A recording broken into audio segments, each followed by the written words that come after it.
Hi guys, Martin, Man City Fan TV, and I'd like to welcome a very, very special guest onto the channel. You all probably know him, well I hope you do, because you should do. Big Blue, did a lot of the commentary, got his own channel, does the Forever Blue podcast. The one, the only, Ian Cheeseman. Cheeser, how are you, mate? I'm very well, thank you. Healthy, that's the main thing. Good. You surviving in lockdown and everything else? It's been up and down, It's a bit like being a caged animal, isn't it? Especially when you're a football fan who's used to travelling about all over the UK and all over Europe. So to be not going out and not doing the things that I love to do so much has been a bit frustrating. But the main thing is I'm healthy and my family are healthy. I mean, my dad is in a care home, so it's a bit frustrating that I can't see him properly and cuddle him and support him in the way that he needs because he's got dementia, so it's not easy for him.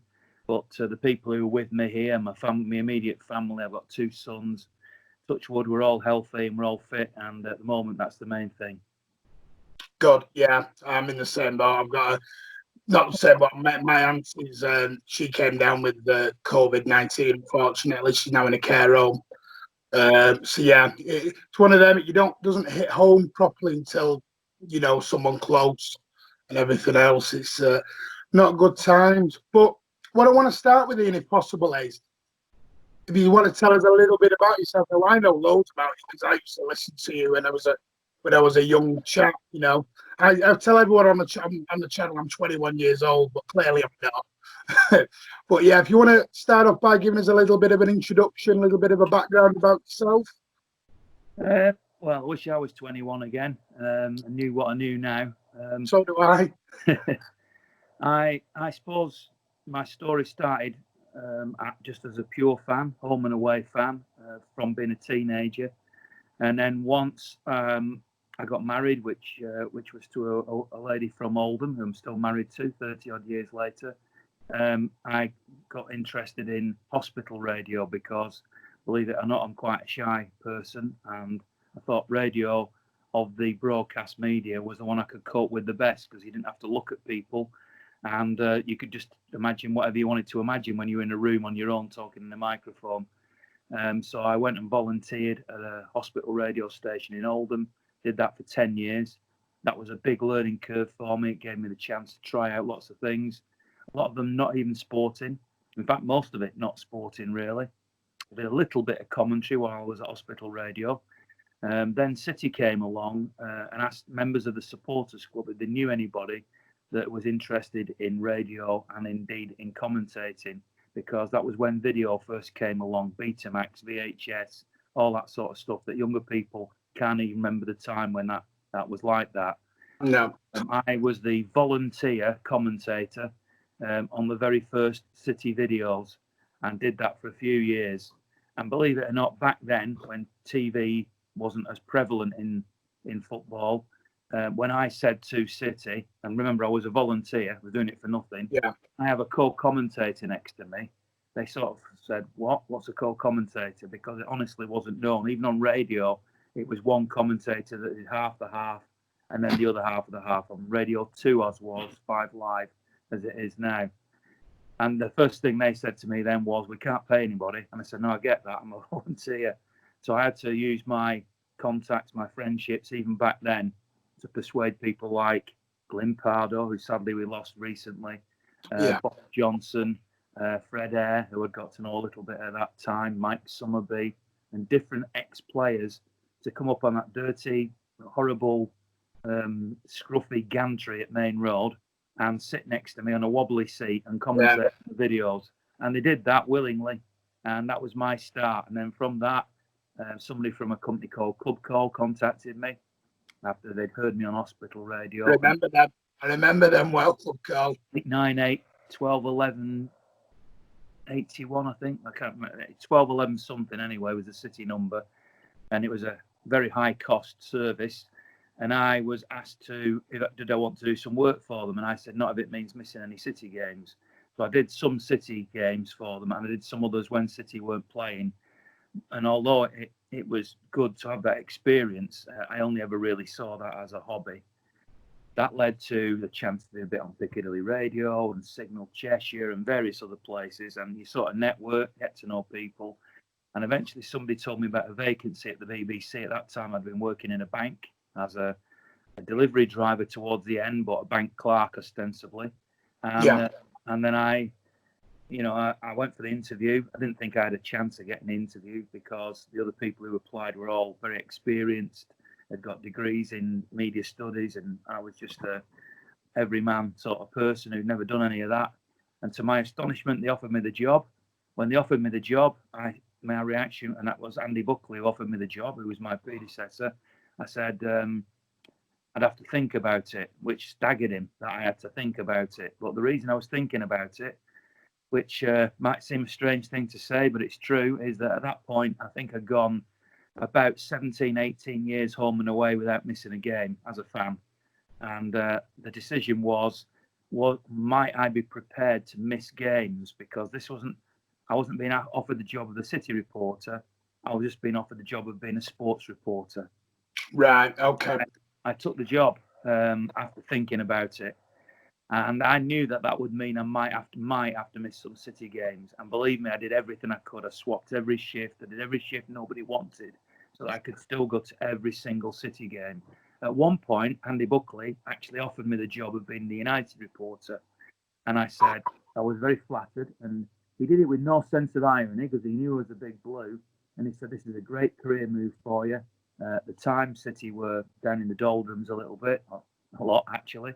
United were flying all over Europe, and he said, you'll be all over Europe in Champions League, European Cup, and it could lead to 5 Live, to national television, all sorts of things. And I said, I didn't want to offend him, but I didn't want to take the job because I was a City fan, and the only thing I was interested in was City. Now, that, at the time, seemed to some people insane to be that obsessed with the club that I would not make that move in that direction. But I took the gamble. A few years later, 2 or 3 years later, having hardly missed any games, although I did miss a few when I was told I had to be the producer in the studio or work or whatever. And it killed me to do that, absolutely killed me. And then I left the sports team completely. I said I can't cope with it. In fact, I'll leave the BBC if I have to. I was persuaded to stay in the BBC. They changed my role. They changed my work commitment. And that work commitment meant I could be off on match days. And so I became pitch announcer at City. I got involved in presenting the Junior Blues, which I did for a long time. And I did all sorts of other things while I was still working and didn't miss any City games. So although there was a few back in probably about 96 or maybe 95, where I maybe missed half a dozen, and I hated every one of them that I missed. And I remember one particularly was the home game against Bury when we were beaten 1-0. And the fan came... the Valentine's Day one? I can't remember the date of it, but I do remember that a fan tore his season ticket up and threw it in the dugout. And after that game, I was the producer on the BBC. And David Makin, who was John Wardle's business partner, John David, JD Sports, rang in Radio Manchester, or GMR as it was, and wanted to oust Francis Lee. And as soon as I heard that he was wanting to, and David Makin, a very quiet man who never did things like that, as soon as I heard that one of the people answering the phone say the name David Makin, they didn't know who it was, I said, get him on straight away. And we did get him on. And as a result of the rant that he did on the radio that day, that sort of, it felt to me as if that then made the takeover happen. So maybe I played a small part, but even though City lost 1-0 at home to Bury, absolutely, I couldn't cope with it. So that's when I came out of the sports team, and I only came back into the sports team when they said, you can now have the City job. And I did the City job as the commentator, reporter, correspondent, whatever you want to call it, for I think 16 years. And during that 16 years, obviously I never missed a game home and away. And in fact, since that day, I haven't missed a game home and away as we record this, even though I know I'm going to be missing some soon. But up till now, I haven't missed any games, probably since about 96 or 97, whenever that little period was. And before that, it's been another 17 years without missing one.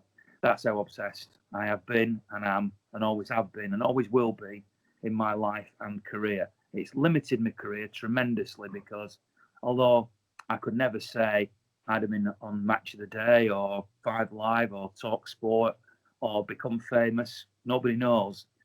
I closed the door on all those possibilities by being so obsessed with making everything about City. Obviously, I left the BBC 3 years ago now, and since then I've had a YouTube channel, I've done a podcast, I've done little bits of radio. I worked for XS Manchester for a year and a half. Now I'm doing some stuff for Tameside Radio. But everything, always the prerequisite to everybody that I work for. I've even done some video work for a bus company, for different organisations who've asked me to do videos as a result of the vlogs that they've seen me do. The condition when I go in is, if you're asking me to work on a day when City are playing, the answer is no. And if that's a problem, then I can't work for you. So it's always a prerequisite in everything that I do. I mean, that's been the story of how I got to where I got to. I mean, I've got to say that Bury game for me, that was, I remember being there, but I've seen Skip for many, many years now, nearly 30 years. And that Bury game, I think that was I remember it was Frank Clark's last game he charged in that one. And all I remember is that somber, when people do the somber clap when they want somebody out, and there was no chanting and wailing. It was just like a very slow, somber clap, and you could tell that was everything had changed. It's sad we haven't got Bury anymore. It really is sad, but as a Man City fan, you were sat there at Main Road going, "We've just got beat by Bury. I don't know what's going on." I was used, didn't mind, getting beat by United, but Bury, it was hurtful. But so yeah, I can really relate to that one with you. That was just, it hurt. It really did. I mean, I've got to personally, for me, I want to say thank you. I used to listen to you when I was a young kid. Especially with Andy Buckley, and you did everything on GMR and everything else with Jimmy Wag. I just loved it, and you were the person I used to listen to going home on the drive shows and everything else and the phone-ins. And I just remember it, me and my dad and my sister having a whinge because there wasn't a lot, yourself, there wasn't a lot to cheer about back then. You used to go on whinging and complaining. So I just personally want to say thank you very much for making a little bit of a dream for me come true today. Speaking to you, Cheeser. I just love it. Thank you. Thanks for listening. Thanks for the kind words. I appreciate that. No, anytime. I mean, as we know, football's changed now. And unfortunately, we're now in this, I like to call it a new world. We seem to be entering this new world now with this coronavirus situation. And they've announced football is going to restart, which I'm a a little bit cold about. I'm a little bit, unheartfelt with it. I can't get my head around it. I'm normally excited about City coming back. As much as I'm going to watch them, I feel a little bit cold. How do you feel about this whole situation with Project Restart and behind closed doors and everything? As a match-going fan, as an obsessed match-going fan, who's, basically not missed a game since the 70s, I find it hard to take. I feel as if there's been periods in this when I knew that this was coming where I can only speak personally, and not everybody will agree with what I'm saying, of course, and have different viewpoints. So I don't mean this as a selfish comment, but you've asked me what I think. It feels like a bit of a kick in the teeth, really, that the sacrifices that I've made, both career-wise and personally, I've missed weddings and all sorts of stuff, not to miss a game. You sort of, during this period, I've been thinking, and maybe I should have thought of this earlier, but I'm thinking, why did I do all that? Why did I make all those sacrifices? Why? I'm not stupid. I'm not naive. I don't expect a big pat on the back from the club or anything like that. But it just feels as if it's made me look at myself. Maybe as you get older, you do that anyway. But for the first time in my life, I thought I must have been mad to do all that. And how will I feel when football comes back as a spectator attended sport? Will I be as obsessed about not missing a single game? And that I don't know the answer to at the moment. I feel heartbroken that I can't be at games. But even if you take my own personal experience away from it as much as possible, that's how I feel. If I take that away, I definitely feel that with everything that's going on in the world, with people dying, with all the people losing jobs, companies struggling. I'm a big theatre fan, for example. I love travelling. I know people who work in theatres who have no prospect of any work for a long time in the future. I know people at smaller clubs. You mentioned Bury before. I don't live too far away from Oldham Athletic. Macclesfield Town, I know, is struggling really badly at the moment. Nobody seems to be too concerned about them. So I hear lots of people say football's got to come back, otherwise people can lose their jobs. Well, I haven't. My income has massively dropped. I'm not saying I earn a fortune, by the way. So relatively speaking, it's massively dropped because football doesn't exist. So I am one of the victims of football not being played. But I would rather wait until everybody can go back to football and return then.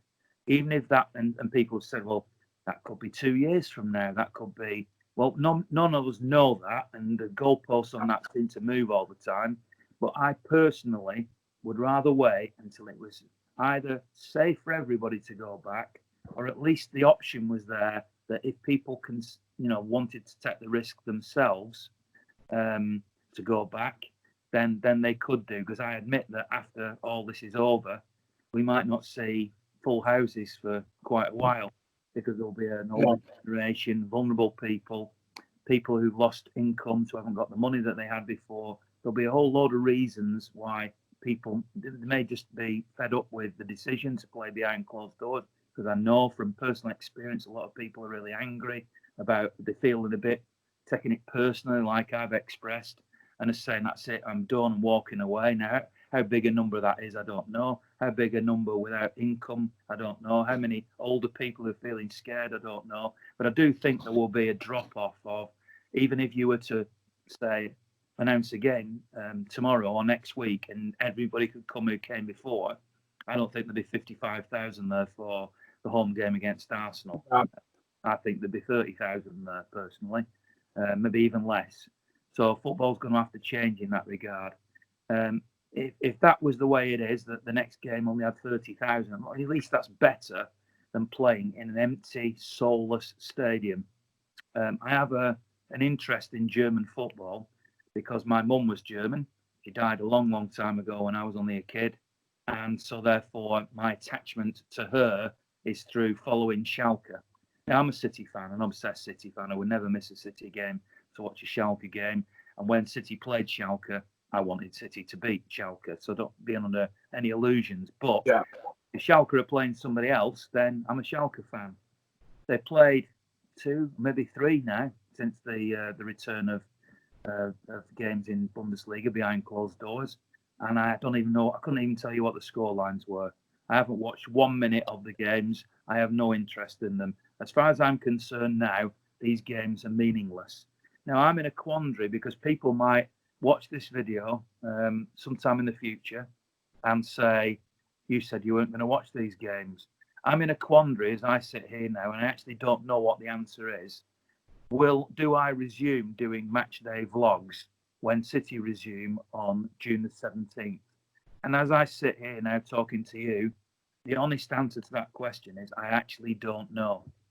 However, one of the sponsors, because I've never asked people to give me money or anything like that, but obviously in my post-BBC days, I have tried to keep on making a living. I can't retire. I'm not financially independent, and there's nothing really else that I can do. And I'm probably too old now to go back on into normal work, as it were. I've been out of the workplace for too long.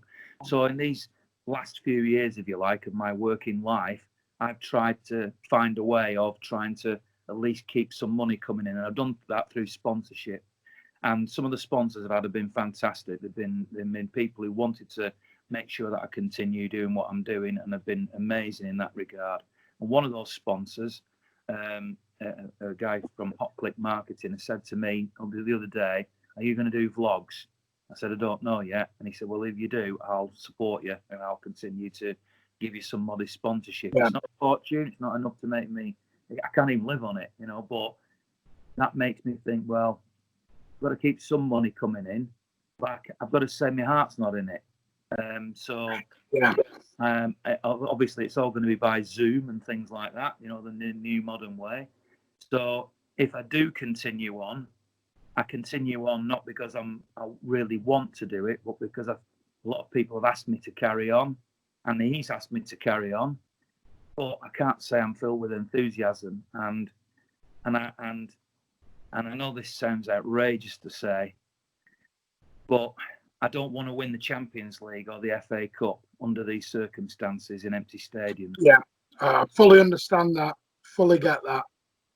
If, as has been suggested, the FA Cup, they may allow 10,000 fans in from each team at the final, that would make a huge difference. At least it's an effort. At least it's something. Even if it wasn't me that got in, I probably would be one of the lucky ones that get in, I'm guessing. But even if I didn't, it isn't a personal thing. If there's 20,000 people in there, 10,000 from each team, at least it's not in a soulless stadium. Now, the gimmicks suggested, which is cardboard cutouts and artificial noise, I'm sorry, I'm not interested in that. But if there's 10,000 proper souls in the stadium, then, and City did reach the FA Cup final, that would be the first time I'd actually really be interested in it. But if the Champions League is going to conclude behind closed doors, and if the FA Cup's going to close behind closed doors, and certainly the Premier League, then I can't say I give two hoots whether City win, lose, draw, or whatever. And that might sound like sacrilege when I've dedicated my life home and away to going to every game. I can't help how I feel, but that's how I feel at the moment. Now, I reserve the right to change my mind, but that's how I feel at the moment. I mean, I fully support what you're saying, and to be totally honest with you, you shouldn't have to apologise for it. You shouldn't have to, because I think what it is with me is we're coming back for the wrong reason. For me, it's about the money, and it's showing the greed that's now in the game, unfortunately for me, and for a few other people on our channel. I mean, they're asking to do watch-alongs, and I mean, normally I'm at the game, so we can't do watch-alongs, but the ones that we do, but I still do them. But I'm not gonna, like yourself, my heart won't be fully in it. I'm not gonna be fully behind it or anything, because I mean, I feel sorry as much, when we have banter and we have jokes. I do feel sorry for Liverpool, where they're gonna win the league, and they're gonna lift the trophy in front of nobody, and that's what. We're in a very tribal world at the moment, both politically and obviously in football, and I find it a shame, really. I mean, I will admit, right, that I hope that Manchester United never win another football match as long as they exist, right? So I don't like them, right? I don't wish any ill on anybody, and similarly, in recent years, not always, but in recent years, my feelings towards Liverpool have become very, very negative. But I think in this situation that we're in, which is unprecedented, you have to put that tribe. And some people watching this will not like this at all, but you've got to put that tribalism on one side and look at it. There are lots and lots, I'm sure, of lovely Liverpool fans, lovely United fans as well, who are just like me and you. They just happen to support the wrong teams, right? But they're just like me and you. They're passionate for their clubs. And when people have been asking for null and void for this season, I've never expressed that view. Some of the trouble with a City fan saying let's null and void it is that it's very easy then to be very critical of them and say you just want to stop Liverpool winning a league. And a lot of City fans probably do want it null and voided for that very reason. And I understand that. And I'm emotional and I get that. However, in this situation as it is now, with people dying, with people suffering for things that we can't control, I'd rather just stop and then resume where we were, even if it was next March, 12 months on, and then, how interested would I be in Liverpool winning the league? None. That wouldn't alter. But I'd feel happier that those good Liverpool fans were allowed to be in the stadium and having their parade. And I can switch it off. I don't have to watch their celebration. No, I don't want to exactly. see them win it. But would I begrudge them it?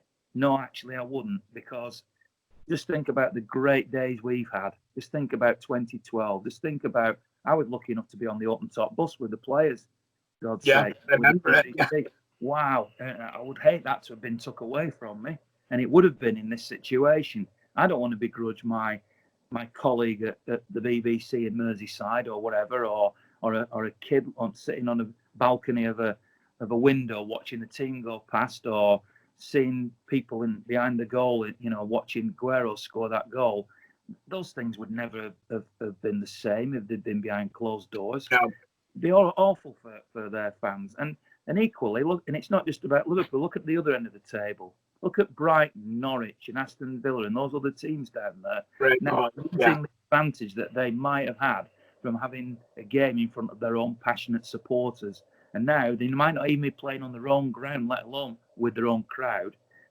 Brighton, I don't know what games are left, but let's say Brighton have got to play Aston Villa. If the police decide that that's a game that might attract people from the locality to gather outside the stadium, they might move it to the Etihad. How can that be right? They're talking about increasing substitutes to 5. How can that be right? Sorry, but this just does not sit with me right at all.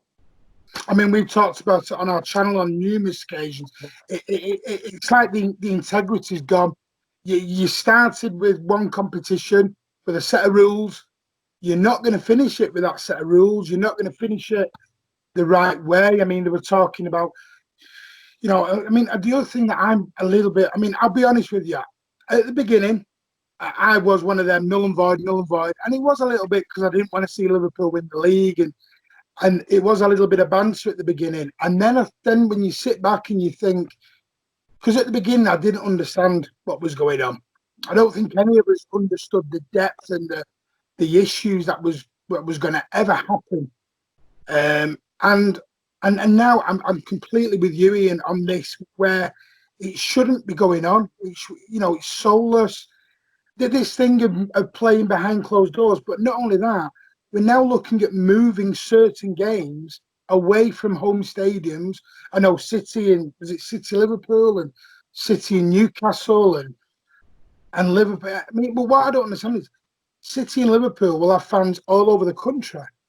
So if they're trying to move it to stop fans going to the stadium, Liverpool might still have a lot of fans down in London, so they're still going to have the same problem. To me, it should just be stopped. We get things back under control, and then, like you say, I think maybe restart it. I don't know. It's a difficult one, and one thing I will say, I wouldn't like to have been the person making the decisions, because I think that is going to be an absolute hardest job in the world. That because no matter what happens, you're never going to please everybody. Really about it. Well, that is without doubt. You'll never please everybody, but that's for what it's worth. I would have delayed it a bit longer, and goalposts seem to be moving on this health thing as well. I mean, obviously we seem to be coming out of lockdown now in the UK, pretty much in its entirety, and we all look at numbers and all that sort of stuff, and you wonder whether actually, if there is no second spike, and if this disease has done its worst now and starts to go away, as some scientists are suggesting, and I certainly don't profess to be an expert in any of this, it could be that we might not have had to have waited a lot longer, and it might be that by September, October or whatever, we can start letting fans back into the stadium. Time will tell. I mean, if they're considering letting 10,000 fans in on the 1st of August at Wembley from each club, and clearly things are moving quite rapidly and people are seeing that.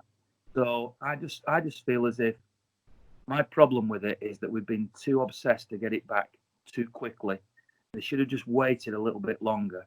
Now the latest news today is that in the Championship, I think QPR have been the most outspoken so far. I don't know if any others have. Yeah. They absolutely don't want it to come back. And the reason they don't want it to come back is because being sceptical, because it's not going to be like the TV money coming into the Premier League. No. The Championship won't have that. That's why League 1 and 2 aren't coming back. That's why the women's game's not coming back. That's why other sports are not coming back. It's very obviously and clear that this is for TV to come in. Now, but I've been being paid by City, which is great. That they've paid for some of my content to go on the club website. That makes me very proud, and I can't tell you how appreciative I am that City have done that to support me, to support the content that I do. So by not coming back, that is harming me financially. But I'd still rather wait. Until, and that means that I have to do without a few things. I was due to go on holiday today. So as we're sitting here right now, I should be on a cross-channel ferry from Hull to Rotterdam, going on my summer holidays. So we've all lost things compared to some of the things that other people have lost. That's nothing, losing a holiday. Certainly don't want to make a big deal out of that. But all I'm illustrating is that we're all having to make financial sacrifices and changes to our lives because of what's going on.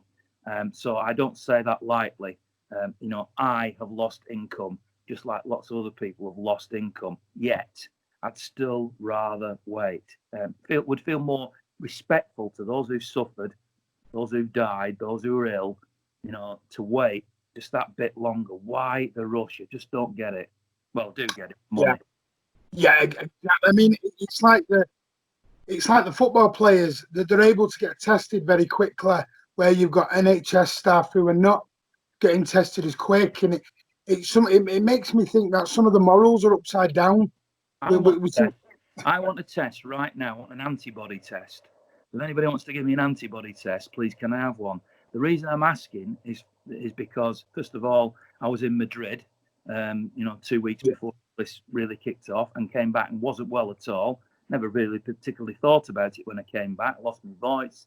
I had a temperature, all the classic symptoms. So did some of the people I travelled to Madrid with. So I'm pretty convinced that I've had it.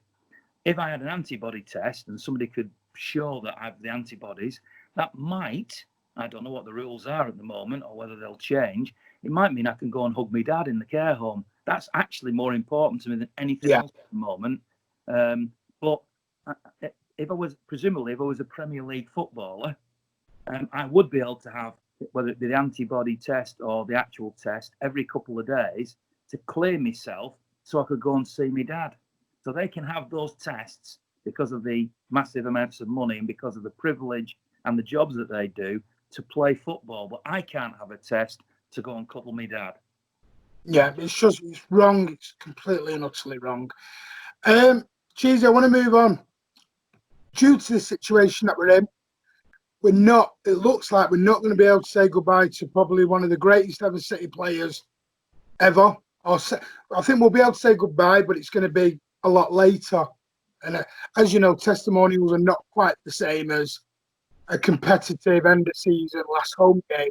By the way, on the subject of the testimonial, as I understand it, I might be wrong on this, but somebody told me that David Silva doesn't have a guaranteed testimonial as Vincent did. Does he not? So there's no guarantee that there is going to be a testimonial.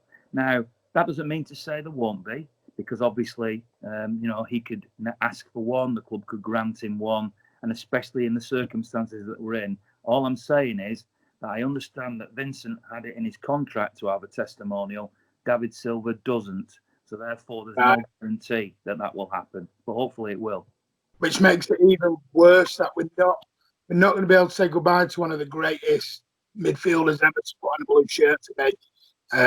It's just so sad. There's so many backstories to this personally and everything. It's just a sad situation. And I hope anyone who's had it gets well quickly, and yourself and anybody else recovers financially and everything else. It's awful. It's absolutely awful. And I wish the people in the Premier League, in their ivory towers, would give their heads a wobble and realise there's more important things than money, because it's just pure greed. There's nothing else to it. I think you've got people like Troy Deeney who's doing it for the right reasons for his son, and he's been absolutely blasted for it. And I don't understand it anymore. I don't understand it. It takes the love away of the game a little bit, and you do wonder, what am I doing all this for? Because you feel like you're just a pawn now rather than a fan. You're a pawn in a game a little bit, which is very sad to say. Very, very sad to say. Leroy Sane, there's been loads and loads said about Leroy. It's generally all come from the Bayern Munich end. But what are your thoughts on Leroy? I think he's a wonderful player, wonderful talent. I hope he stays at City for a long, long time. The sounds, though, are that won't happen. As I understood it, last summer, the deal was pretty much done with Bayern Munich. And the only reason that deal didn't go through was because he suffered that injury in the Community Shield. And he only played in that game, I think, because Riyad Mahrez was unavailable. So that was an unfortunate set of circumstances. If he got through that game uninjured, I think he would have been gone a year ago. What the reason for that is, whether it's homesickness, whether it's pressure from his parents, whether it's trying to get into Germany so he can get into the German national team. There's been all sorts of suggestions as to why it might be, even a fallout with Pep. I don't know if any of those are true. I certainly respect any human being that says, I'd like to move somewhere else, because they're not slaves, they're employees. No. And if he, for whatever reason, wants to go, I don't think we should all turn on him or be nasty to him, or we should, just be grateful for having watched him play. And I don't want him to go. But if that's what's going to happen, then so be it. Then you've got to replace him with somebody just as good. And I think Sane was absolutely crucial when he was flying. He was more or less unstoppable. And I would argue that actually I'd rather have, if I had to choose one or the other, I'd have Sane over Sterling, even though Sterling has had a lot of plaudits. Understandably. Yeah. He's had some great times, but he's also had some very inconsistent times. And I'm not saying Sane hasn't been inconsistent, because he has. But of the two, if somebody said to me, you can only have one, it'd actually be Sane that I would keep. So that's how much of a loss to me, to City, he would be. I actually love Sane, and I've done so many vlogs, and I've said, if he doesn't want to stay, we should let him leave. And I think the thing people think I don't like him, and I'm the complete opposite. The reason I'm upset is because I want him to stay. But I think, someone said on the channel that, when you think about it, he's not from England, he's not from Manchester, he doesn't have a personal affiliation with City in a way, as someone like Phil Foden might have. So really, maybe it is he just wants to go home. Maybe he just wants to go home. There was rumours that the only way he was going to get into the German national team was by being back in Germany for the Bundesliga. I don't know how true that is. But I think the reason I'm so upset is because I think he's brilliant, and I think he could be one of the best, if not the best, winger in Europe or the world. And I think under Pep, I think he would just thrive and get better and better. He just reminds me a little bit of a little bit of a moody Ronaldo, a little bit of a young moody Ronaldo who sort of doesn't want to do things. Things aren't going his way. He's not happy. And that's just the impression that he gives to me anyway. I remember a game when last season he come on against Leicester as a sub, and because I sit sort of 5 rows down from the Colin Bell, so I'm very close to the pitch. I remember he did. The ball was going out and he wouldn't run for it. He stopped and he put his hands on his hips. And Pep, Pep does what he does. He just blasted him.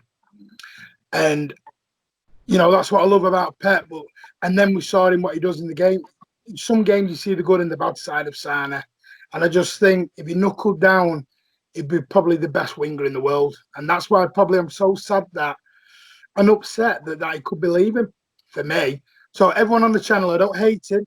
I love him. I want him to stay, and that's why I'm upset about it. Speaking of his replacement, a lot of people are on the channel, including me. Gabby Jesus could do the job like he does for Brazil, because I think he plays sort of left wing for Brazil. Do you think that could be an option going forward instead of buying somebody? Yeah, possibly. It's hard to tell whether money's going to be quite what it was post this whole COVID-19 thing. the value of a lot of things, in life. Houses might drop. I mean, I know this is a football discussion, but, Yeah. we don't know what anything's going to be the other side of this. And, the enormous wages that are being paid to players now, will clubs, rather than do what they've been doing traditionally, which is if they have an income of 100 million, they spend 98 million of it on players' wages. And if they had 200 million, they'd spend 198 million on wages. They always pay wages right up to the very, very limit so they can get the best players they can get. Some obviously go above that limit, get into debt. Yeah. But the principle of what I'm talking about. Having been stung by this, who knows whether something like this can come again. Will clubs? Probably not. But will they manage their finances slightly different that protects them against that?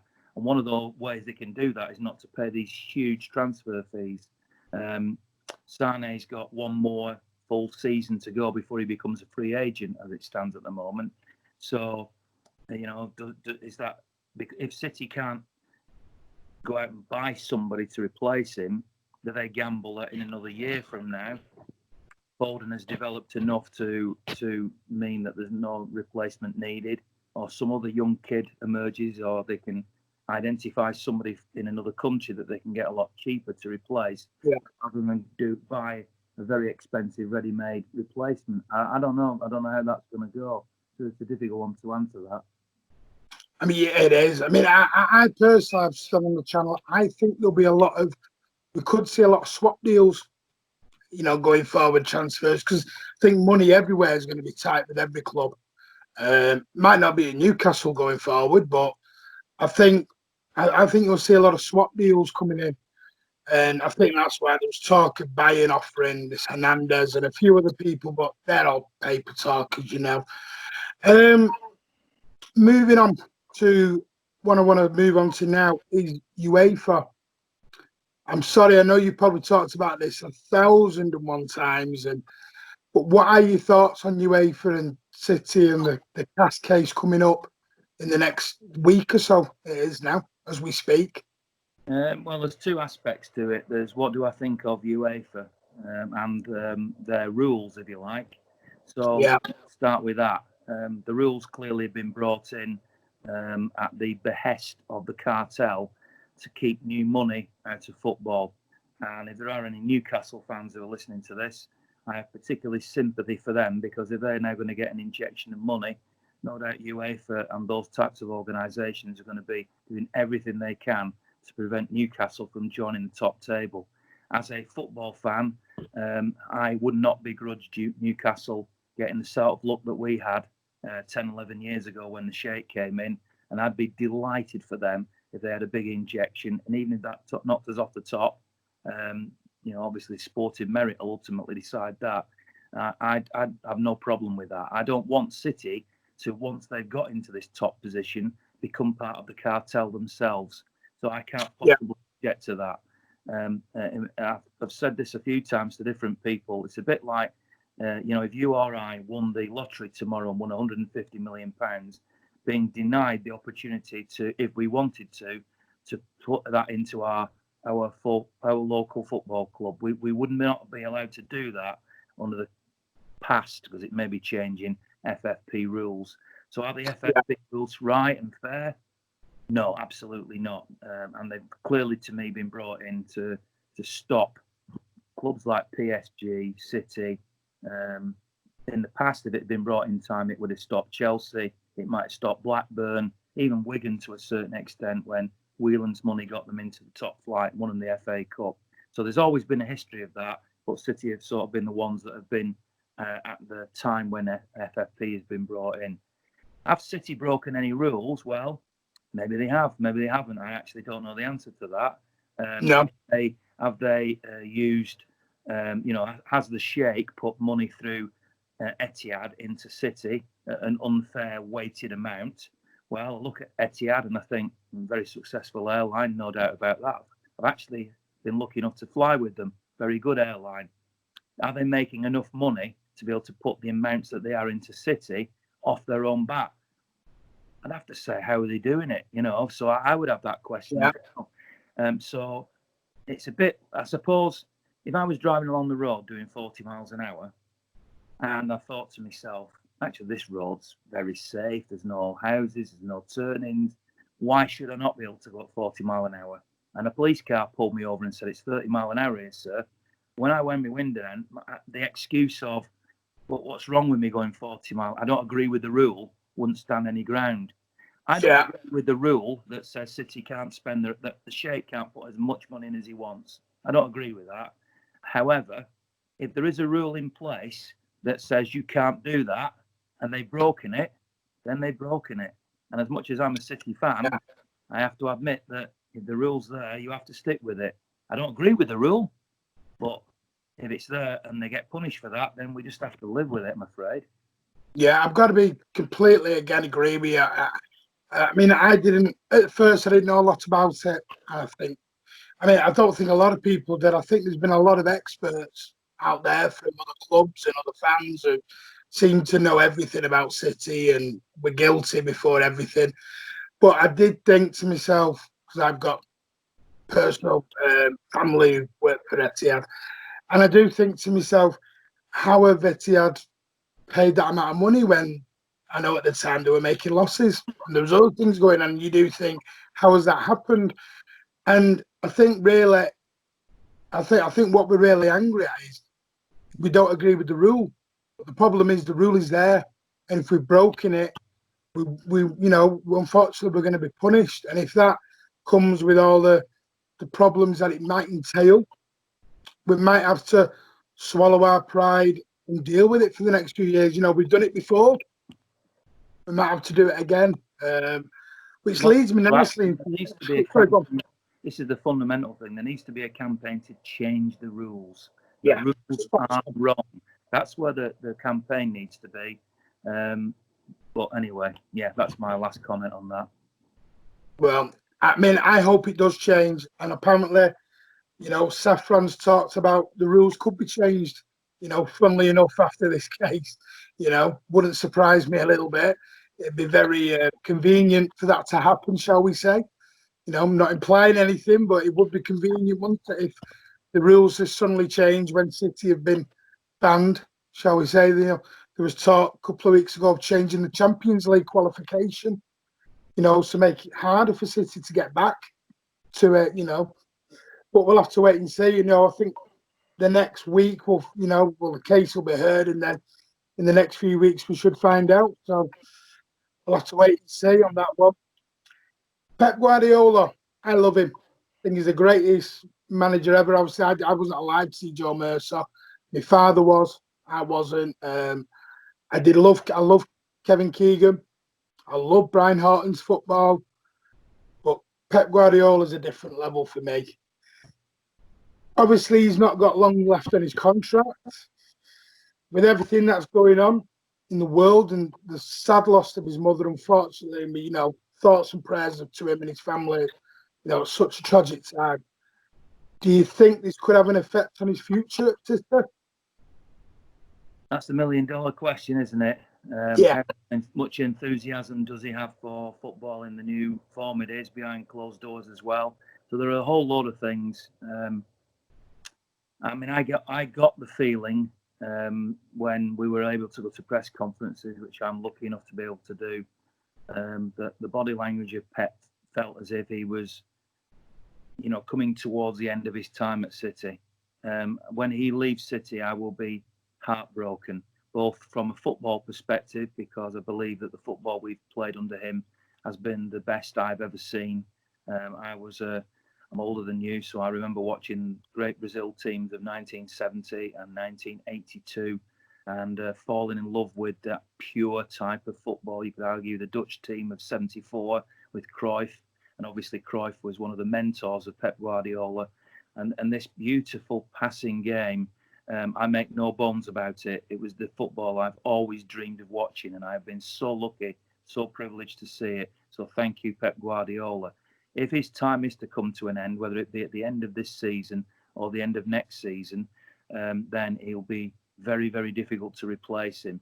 And without sounding in any way negative, because I'm always optimistic, and even if this was to happen, it wouldn't alter my love for the club. But I just wonder whether we've seen the best 10 years in City's history during this last 10 years.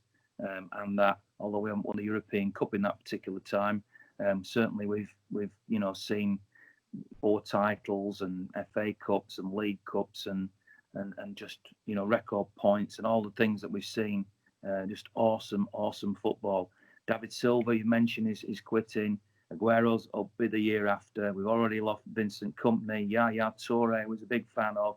There are even players who are not quite at that level, but players that we love, like Pablo Zabaleta, have moved along. And although there is now a new hero in Kevin De Bruyne, a magnificent footballer who I have the greatest admiration for, I don't feel at the moment, and I'm a big Fernandinho fan, by the way, but I don't feel as if we have the same quality of 11 anymore. So unless Pep's he feels like he might be a bit of a crossroads in so many ways, because if he's going to stay, he's got to completely rebuild this team, it feels to me, in all the key positions. You mentioned Gabriel Jesus, who's playing on the left-hand side, but Sane was a question that I didn't answer before. Maybe he could play in that position. But the point is that Pep's either got to completely rebuild this or just get the best he can out of it at the tail end of his time, and then it's somebody else's problem. On a human level, I don't know Pep Guardiola personally. I've only met him one-to-one once. I used to meet the managers a lot more than that when I was at the BBC. Yeah. But my instinct is that Pep Guardiola is not only a magnificent coach, probably the best I've ever witnessed close at hand, but I think he's a magnificent human being. I really do. I think he's full of empathy. He's full of compassion. He's full of kindness and generosity of spirit. I really, really think the world of him.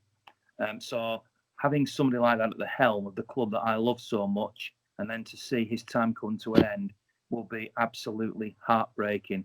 And I really envy the person, a bit like when Fergie left Old Trafford, who tries to follow in his footsteps, because that is a hell of an act to follow. It is, and I mean, it's funny how you said about his attitude, because or not his body language, because I've said this, I think it was about 6 months ago, from the start of the season, and it was right up until we played Liverpool at Anfield. I didn't think he didn't seem his normal punch in the air, shouting. He didn't look like he was in love with it anymore. And it's like you said, if he does want to rebuild his team, you're looking at another 2-3 year journey, maybe 4 years. And does he want to do that? I'm not so sure. I mean, to me, he's the greatest manager I've ever seen anyway, City. And I just thank him so much for the wonderful football. And I mean, that was a great analogy. You said he's going to be like replacing Ferguson at United. How are we going to do it? And you don't envy the person who's going to follow him, because he knows he's always going to have fans thinking of Pep Guardiola. He's always going to have the owners thinking of Pep Guardiola. You're always going to hark back to the Pep Guardiola team, as Barcelona still do now. And look how long ago he left them.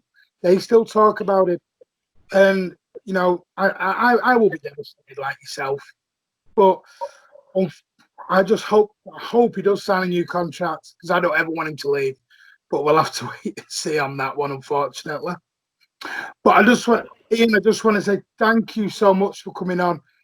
Like I said, you have fulfilled one of my bucket lists. It is brilliant to speak to you.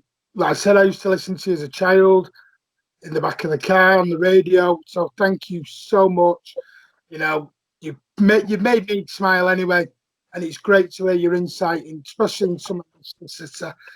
To me, you are Mr. Man City. I know the late great Bernard Alford, was as well. But to me, you are up there with him, in my eyes anyway. And I just want to say thank you for coming on. My pleasure. You're very, very kind, and they mean a lot to me. I don't think of myself as anything but another fan. I'm not better than anybody. I've never thought that.